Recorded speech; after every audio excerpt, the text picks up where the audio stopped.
morning, everybody, and welcome to Museum Munchkins. I'm Mr. Nick, and today we are going to be talking all about pigs. And we're going to start off today by singing a pig song if you want to stand up on your feet.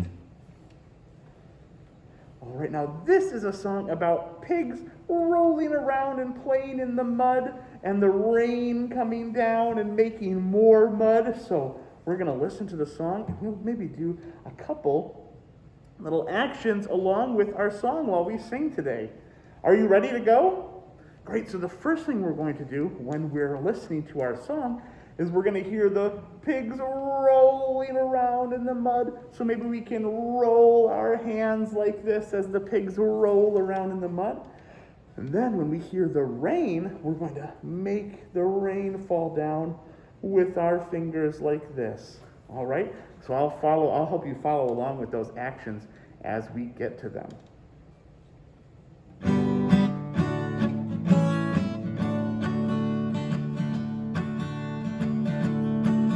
All right, are you ready for some roly-poly pigs?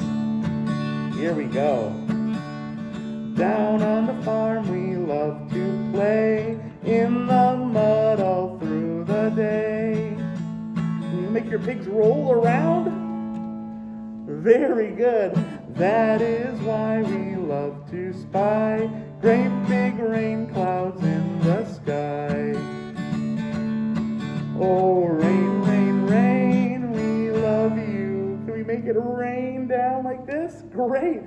Rain, rain, rain, yes we do. Great big rain clouds in the sky. Please, oh please don't pass us by. Very good. Now down in the mud we make a hole. Can we make like we're digging a hole like this with our hands? Very good. That is where we like to roll. Can we roll our hands again like this? Very good. Roly-poly pigs in the mud. That is why we shout hooray every time it rains today. Here comes the rain again. Are you ready? Rain, rain, rain, we love you. Rain, rain, rain, yes we do. Great big rain clouds in the sky. Please, oh please don't pass us by. Let's do that first verse one more time. Are you ready for more rolling pigs in the rain? All right, here we go.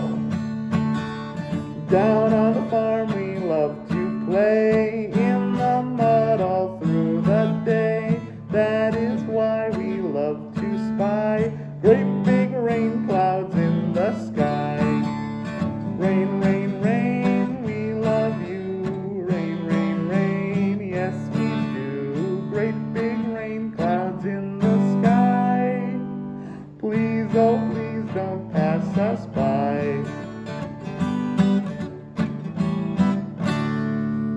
Excellent job rolling around in the mud like a pig and making the rain come down to make even more mud. I'm going to set my guitar down now so we can talk all about pigs.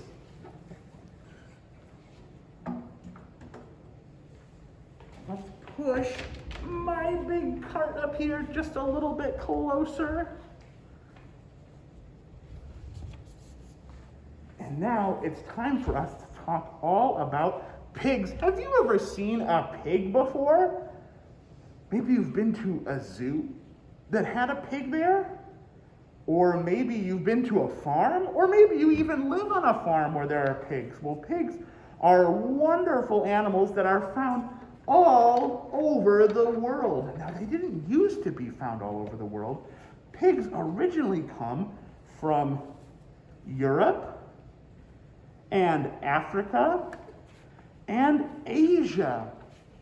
So they're only from this one half of the world. We didn't normally find them over on this side of the world with where the United States and Canada are, or in South America, or down in Australia. But now European settlers, so settlers from Europe who traveled all over the globe, brought pigs with them to raise for food. And sometimes they escaped, and now we find pigs all over the world. Now, pigs are really small when they're first born, only about 2.5 pounds, so pretty small. But as adults, they can get really, really big. Some of the pigs that farmers raise can get between 300 to 700 pounds. That's a really, really, really big pig. Now, when pigs walk, they have 4 toes on their feet that they walk on. How many toes do you have on your feet? So I have 5 toes on my feet, but a pig only has 4, and they have 2 kind of longer ones in the middle, and then 2 short little stubby ones on the sides. But all of their toes have hooves on them. That's one of the ways we separate pigs from other animals, or how we relate them to other animals is these 2 long fingers in the middle with hooves, and these 2 short fingers on the sides with hooves too. They mainly only walk on those 2 middle ones when they walk, but sometimes if they sink down into some sticky, oozy mud, although their ground is really soft, then they might use those 2 smaller toes too. Now, despite what a lot of people think about pigs, and even though we just sang a song about pigs loving to be really dirty and messy and roll around in the mud, pigs are actually pretty clean animals. They like to be clean and keep their bodies clean. So they don't cover themselves in mud just because they love to be so dirty and muddy, but they do that because they get hot. So when we get really hot, what happens to your body when you get really hot? Ooh, pretend it's a really hot summer day outside right now. And what happens to your body when you get really hot? Well, our bodies start to sweat. So we get really sweaty when we get hot, and the sweat helps us cool our bodies down. But pigs don't have very many sweat glands on their body. They don't make sweat like we do. They have some sweat glands on their nose, so their nose can get kind of sweaty, but the rest of their body doesn't sweat like our bodies do. So, in order to keep cool, they will roll around in the mud, just like we did with our song, and that will help to cool their bodies down, and it also helps protect them from insects or things that might be crawling on their bodies or might want to bite them or things like that. So it does 2 things. It helps to keep them cool, and it protects their body too. And lots of animals actually like to roll around in the mud to keep their bodies cool. Elephants do that too.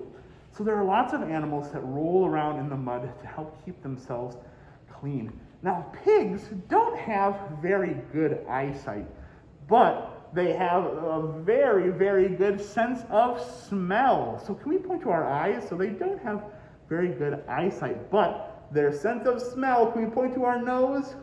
Is very good. They have a very strong nose, and their nose is also very sensitive when it touches things, so they can kind of use their nose to feel for things too while they're out in the wild. They'll use it to sniff around looking for food, but then they'll also can use it to dig things up or to find things under the ground, under the dirt, under the mud where they're living.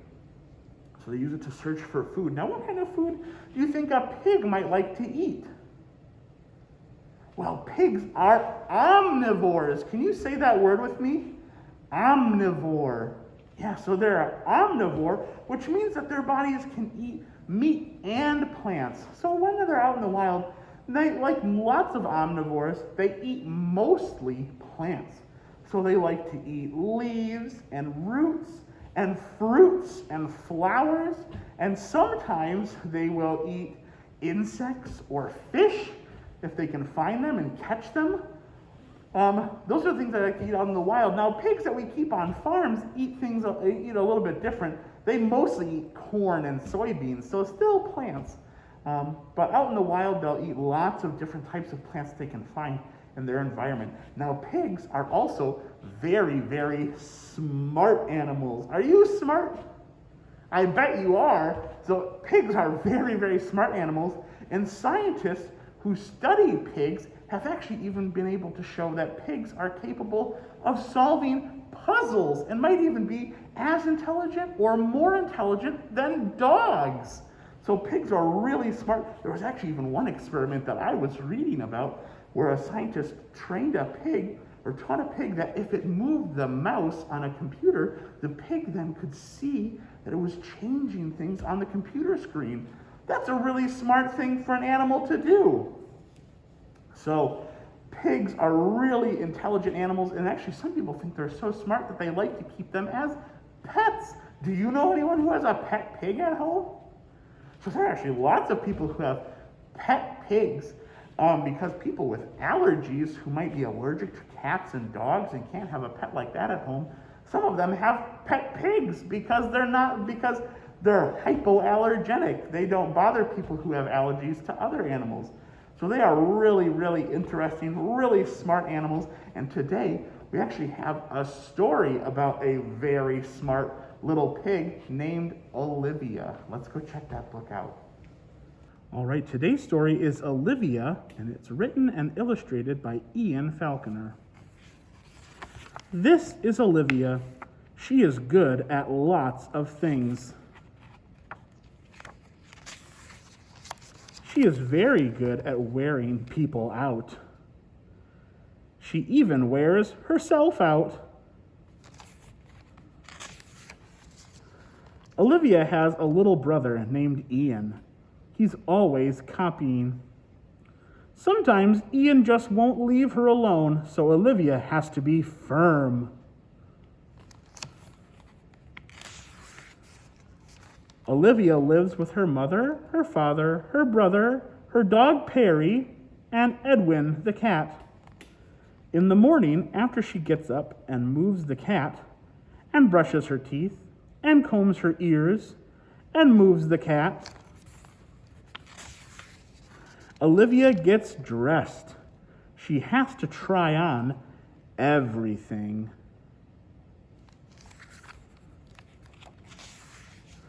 On sunny days, Olivia likes to go to the beach. She feels it's important to come prepared. Last summer, when Olivia was little, her mother showed her how to make sandcastles.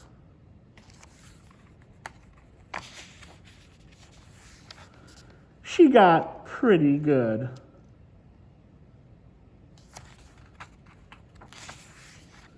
Sometimes Olivia likes to bask in the sun.